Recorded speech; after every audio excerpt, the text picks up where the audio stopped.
আমার পাশে যিনি দাঁড়িয়ে আছেন তাকে আপনারা অনেকেই চেনেন। নাম তার বিষ্ণু চৌধুরী, এক বর্তমান বিজেপি নেতা। কিন্তু বর্তমান বিজেপি নেতা হয়েও তিনি একটি বিস্ফোরক মন্তব্য বা তথ্য আমাদের সামনে এনেছেন। 2021 সালে প্রথম এই মন্তব্য আমরা তার মুখ থেকে শুনতে পেয়েছিলাম। তিনি বলেছিলেন যে জাল ডোমিসাইল সার্টিফিকেট নিয়ে নাকি ভারতের কেন্দ্রীয় সংস্থার যে পুলিশ এবং সেনাবাহিনী সেখানে বহিরাগত থেকে শুরু করে পাকিস্তানি চর এবং বিভিন্ন শত্রু দেশ, ভারতের শত্রু দেশের চর নাকি সেখানে বেআইনিভাবে মোতায়েন করা হচ্ছে। প্রথমে এই নিয়ে একটু সংক্ষেপে যদি বলেন। প্রথম কথা হচ্ছে, পশ্চিমবঙ্গের বাসিন্দা না থাকা সত্ত্বেও পশ্চিমবঙ্গ থেকে জাল আধার কার্ড, জাল ডোমিসাইল, জাল ওবিসি সার্টিফিকেট, কাস্ট সার্টিফিকেট, যাবতীয় যা যা প্রয়োজন হয় ভারতবর্ষের প্যারামিলিটারি প্রবেশ করবার জন্য, এখান থেকে তারা আসছে। এখানকার দালালদের মাধ্যমে তারা জাল সবকিছু তৈরি করছে এবং এখান থেকে পশ্চিমবঙ্গের কোটার চাকরি থেকে তারা ভারতবর্ষের প্যারামিলিটারি ফোর্সের ভিতর নিয়োগ হচ্ছে। এবার এই সংখ্যাটা কিন্তু হাজার হাজার, প্রচুর পরিমাণে, 5,000 10,000 পরিমাণে। এবার বিষয়টা হচ্ছে ভারতবর্ষের জাতীয় নিরাপত্তার বিষয়। এই প্রক্রিয়ায় ভারতবর্ষে জঙ্গি প্রবেশ করছে।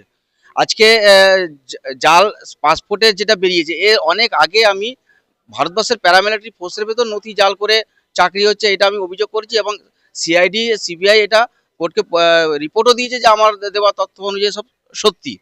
এবার বিষয়টা হচ্ছে কি, আজকে ভারতবর্ষের জাতীয় নিরাপত্তা তাহলে কোথায়? ভারতবর্ষের বিএসএফ, যা প্যারামিলিটারি ফোর্সের মধ্যে পড়ে, বর্ডার পাহারা দেয়, সেখানে জাল নথি দিয়ে তারা চাকরি পাচ্ছে। সিআরপিএফ, সেখানেও জাল। ভারতবর্ষের প্যারামিলিটারি ফোর্সে এরকম 8খানা ভাগ রয়েছে, বিএসএফ আছে, সিআরপিএফ আছে, সিআইএসএফ আছে ইত্যাদি। সব কিছুতেই কিন্তু এই নথি জাল করে তারা প্রবেশ করছে, আর এটা তো প্রমাণিত। আর তার সঙ্গে পশ্চিমবঙ্গের এসএসসিজিডি যারা ছাত্রছাত্রী, বাংলার যারা, তারা এই পশ্চিমবঙ্গের কোটার যে চাকরিগুলো, এই চাকরিগুলো তো চুরি হয়ে যাচ্ছে। তাতে কি হচ্ছে, পশ্চিমবঙ্গের রাজ্যের ছাত্রছাত্রীরা চাকরিগুলো পাচ্ছে না, বহিরাগতরা এসে নিয়ে চলে যাচ্ছে। উত্তরপ্রদেশ, বিহার, হরিয়ানা, এইসব জায়গা থেকে তো আসছেই, এবং অন্যান্য দেশের। আজকে টিভির পর্দায় যেটা দেখতে পাচ্ছি যে বাংলাদেশ থেকে প্রচুর পরিমাণে জাল নথি করে পাসপোর্টে ঢুকছে। আমি তো এতদিন জানতাম যে পাকিস্তানের এজেন্টরা ঢুকছে, এবার তো দেখছি বাংলাদেশেরও নিশ্চয়ই ঢুকেছে। তো এইটাকে বন্ধ করতে হবে। আর এই তদন্ত এখনো সিবিআই ইনভেস্টিগেশন চলছে। মহামান্য কলকাতা হাইকোর্টের নির্দেশে আমার বাড়ির সামনে পুলিশ পিকেট রয়েছে, মোতায়েন রয়েছে, এখনো 18 মাস হয়ে গেল। কিন্তু দেশের এত বড় জাতীয় নিরাপত্তার বিষয় যেখানে তদন্ত, 18 মাস এত সময় কেন লাগবে? এটা আরো দ্রুততার সঙ্গে করা উচিত। ভারতবর্ষের জাতীয় নিরাপত্তা, সার্বভৌমত্ব, ভারতবর্ষের দেশের সার্বভৌমত্ব এতে ধ্বংস হয়ে যেতে পারে। সেক্ষেত্রে দেখা যাচ্ছে এই যে বাংলাদেশ ইস্যুকে কেন্দ্র করে বারংবার বিএসএফ এর দিকে আঙুল তোলা হচ্ছে যে বিএসএফ নাকি বর্ডার সুরক্ষিত করতে পারছে না। তাহলে কি এই ভুয়ো এজেন্টদের জন্য বিএসএফ আজকে আমাদের সুরক্ষা দিতে পারছে না? বা আমরা দেখেছি যে কিছুদিন আগে পুলওয়ামা অ্যাটাক হয়েছে, এই সবের জন্যই কি এই সমস্ত অ্যাটাক হচ্ছে? বা ভারত বিজেপি সরকার একদমই কি আমাদের সুরক্ষা দিতে পারছেন না, নাকি সুরক্ষা দিতে চাইছেন না? আমি কি বলছি, এখানে ভারতবর্ষের প্যারামিলিটারি ফোর্সের সিআরপিএফ এর যিনি জেনারেল ডাইরেক্টর, তিনি 20/2/2024 সালে আমার করা মামলার পরিপ্রেক্ষিতে মহামান্য কলকাতা হাইকোর্টের আদেশদানে সিবিআই তদন্ত চলাকালীন, যখন থেকে সিবিআই তদন্ত শুরু হয় তার 6 মাস বাদে তিনি একটি তালিকা প্রকাশ করেন। সেই তালিকায় তিনি উল্লেখ করছেন যে 5,000-এর বেশি সংখ্যায় পশ্চিমবঙ্গ থেকে নথি জাল করে ভারতবর্ষের প্যারামিলিটারি ফোর্সের ভেতর নিয়োগ হয়েছে। সেই তালিকা আমার কাছে রয়েছে, আপনারা চাইলে আমি তালিকা দিতে পারি। একটি কথা, যে আপনি এখনো পর্যন্ত বিজেপি দলের সমর্থিত একজন নেতা বা কর্মী, সেক্ষেত্রে আপনার যে এই যে অভিযোগগুলো আপনি আনছেন সেটা কেন্দ্রীয় সরকারের বিরুদ্ধে, কেন্দ্র সরকারের স্বরাষ্ট্র মন্ত্রকের বিরুদ্ধে, এই নিয়ে কি বলবেন? প্রথমে দেশ, রাজনীতিটা পরে। প্রথমে দেশকে সুরক্ষা করবার জন্য আমি মনে করব বিজেপি, টিএমসি, কংগ্রেস, সিপিএম সবাইকে এক হয়ে এই এই লড়াইটা দিয়ে প্যারামিলিটারি ফোর্সের ভেতর যত নিয়োগ হয়েছে জাল নথি দিয়ে, সকলকে অ্যারেস্ট করা উচিত, সকলকে ধরা উচিত। এবং এদের যে দালাল চক্র, এদের যে মাথায় কারা বসে আছে, তারা পাকিস্তানের সরাসরি এজেন্ট, তাদেরকে কেন ধরা হবে না? শুধুমাত্র ক্যান্ডিডেটদেরকে ধরলেই হবে না, এদের পেছনে যারা নথি জাল করছে তাদেরকেও ধরতে হবে। আর এটা দেশের সুরক্ষার বিষয়, সার্বভৌমত্বের সুরক্ষার বিষয়। সেখানে রাজনীতিটা আমি মনে করি যে সকলকে একসাথে এই লড়াইটা দেওয়া উচিত। আজকে এই লড়াইটার পেছনে আমি একা লড়ছি, ছাত্রছাত্রীরা ওদের সবার হয়ে ভারতবর্ষের জাতীয় নিরাপত্তার সাথে। সবাই চুপ কেন? দেশ, সবাই আজকে বিজেপি বলুন, টিএমসি বলুন, কংগ্রেস বলুন, সিপিএম বলুন, রাজনীতি দল কেন? দেশের সেবা করবার জন্য। তো এটা তো দেশের অনেক বড় সুরক্ষা ব্যবস্থার উপর, এটা একটা সার্বভৌমত্বের উপর আঘাত। তো এই বিষয়ে কেন কোনো রাজনৈতিক দল চুপ থাকবে? সবাইকে এগিয়ে আসা উচিত। আজ অব্দি কোনো রাজনৈতিক দলের বড় নেতাকে দেখলাম না এই নিয়োগ দুর্নীতির ওপর মন্তব্য করতে। ভারতবর্ষের এত বড় একটা ধাক্কা। এটা একটা সত্যি কথা বলতে গেলে ভারত বিএসএফ বলুন, বর্ডার সিকিউরিটি, বর্ডার, তারা বর্ডার পাহারা দিচ্ছে। সেখানে যদি নথি জাল করে যারা নিয়োগ হয়েছে, তারা কেউ উত্তরপ্রদেশ, কেউ বিহারের, কেউ পশ্চিমবঙ্গের নয়, কিন্তু পশ্চিমবঙ্গের কোটার চাকরি তারা নিচ্ছে, সেখানে তো পাকিস্তানের এজেন্টরাও রয়েছে। তাহলে আমাদের ভারতবর্ষের বর্ডার সুরক্ষিত কোথায়? ভারতবর্ষের বর্ডারই সুরক্ষিত নয়। বিজেপি সরকার কি একেবারেই সুরক্ষা দিতে পারছে, নাকি তারা জানছেন, নাকি চুপ করে আছেন, আপনার কি মনে হয়? আমি তো বলবো যে সবাইকে এই বিষয় নিয়ে এগিয়ে আসা উচিত।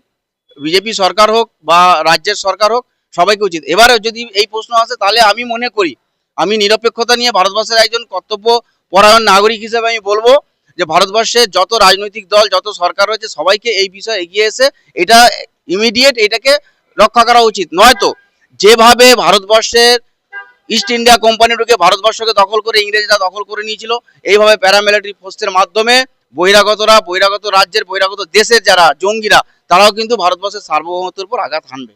আমাদের কাছে তথ্য আছে যে এই যে আপনার অভিযোগের ভিত্তিতে যে মূল অভিযুক্ত ছিল, তার সাথে সিবিআই এর একটা লেনদেনের ব্যাপার, এই নিয়ে আপনি কি বলবেন? মূল অভিযুক্ত সে এই মামলাটাকে ছোট করবার জন্য সিবিআই একজন ইন্সপেক্টরকে তিনি ঘুষ দিয়েছেন, এবং ঘুষ দিয়ে মামলাটাকে ছোট করার চেষ্টা করেছেন। এবং তিনি আমাকে সরাসরি অভিযুক্তই আমাকে বলেছেন যে আমাকে বলেছেন তুমি আর হাইকোর্টে যেও না, নাহলে তোমাকে মেরে দেওয়া হবে। এবং সিবিআইকে আমি ম্যানেজ করে নিয়েছি। সিবিআই বলেছে তোমার মামলাটা ছোট করে আমি কোর্টকে পাঠিয়ে দিচ্ছি, চার্জশিট দিয়ে দিচ্ছি, তুমি কোর্ট থেকে বুঝে নেবে, তুমি রেহাই পেয়ে যাবে, বেঁচে যাবে। কিন্তু বিষয়টা হচ্ছে এখানে কাউকে রেহাই কেন পাইয়ে দেবে সিবিআই? কত টাকা দিয়েছিল সিবিআই? সে একটা অফিসারকে 3 লক্ষ টাকা দিয়েছিল। আপনি আজকে প্রাণের মায়া ত্যাগ করে একেবারে আবার হাইকোর্টে এসেছেন, তথ্য নাদি প্রমাণ দিয়েছে, পেশ করেছেন, কি বলবেন? আরেকটি বিষয় হচ্ছে, অবশ্যই যে কোনো মুহূর্তে আমি যে কোনো মুহূর্তে আমাকে জঙ্গিরা মেরে দিতে পারে, যে কোনো শত্রুরা আমাকে খুন করে দেবে, যে কোনো মুহূর্তে। আজকে আছি, যে কোনো মুহূর্তে মেরে দেবে। এবার বিষয় হচ্ছে, আমি সিবিআইকে 20/12/2024 তারিখে একটি চিঠি লিখে সেখানে জানিয়েছিলাম যে ভারতবর্ষের প্রায় প্রত্যেক প্যারামিলিটারি ক্যাম্পের ওপর আত্মঘাতী হামলা হতে পারে, এবং ভারতবর্ষের প্রধানমন্ত্রী নরেন্দ্র মোদী, অমিত শাহর ওপরেও আত্মঘাতী হামলা করা হতে পারে। এই বিষয় নিয়ে আমি চিঠি লিখেছিলাম। তার ঠিক 15 দিন বাদে 6/1/2025 তারিখে টিভির পর্দায় দেখতে পাই যে ভারতবর্ষের ছত্তিশগড়ের একটি গাড়িতে হামলা হয়, যেখানে সিআরপিএফ এর 6 জন জওয়ান মৃত্যু, 9 জন জওয়ানের মৃত্যু হয়। এবার সিবিআই যদি আমার চিঠিকে, আমার অভিযোগকে যদি গুরুত্ব দিয়ে, যদি প্যারামিলিটারি ফোর্সে এইটা যদি সতর্ক করতেন, তাহলে 15 দিন বাদে সেই হামলাটা হয়তো হতো না। সিআরপিএফ সতর্ক থাকলে রক্ষা পাওয়া যেত, 9 জন জওয়ানের মৃত্যুটা হতো না। এইটা আমি কালকে কোর্টকে জানিয়েছি, এবং মহামান্য আদালত আমাকে সিবিআইকে সব তথ্য দিতে বলেছেন। আমি দেবো। সিবিআই চিঠি করলে আমি সব সম্পূর্ণ তথ্য গিয়ে সহযোগিতা করছি, আবার করব, আগামী দিনেও করব। কোনোভাবে কি মনে হচ্ছে, একেবারে শেষ প্রশ্নে যাব, কোনোভাবে কি মনে হচ্ছে সিবিআই বা আপনাকে, আপনার অভিযোগকে খানিকটা লঘু করে দেখাতে চাইছে, বা এর পেছনে কোনো রাজনৈতিক মন্তব্য আছে বা প্ররোচনা আছে বলেই এতদিন পর্যন্ত সময় লাগছে, প্রায় 18 মাস? এখন যেটা দেখছি সেটা দেখে আমার মনে হতেই পারে, আমার মনেও হচ্ছে যে সিবিআইয়ের উপর নিশ্চয়ই কোনো চাপ আছে মামলাটাকে ছোট করে শেষ করবার জন্য।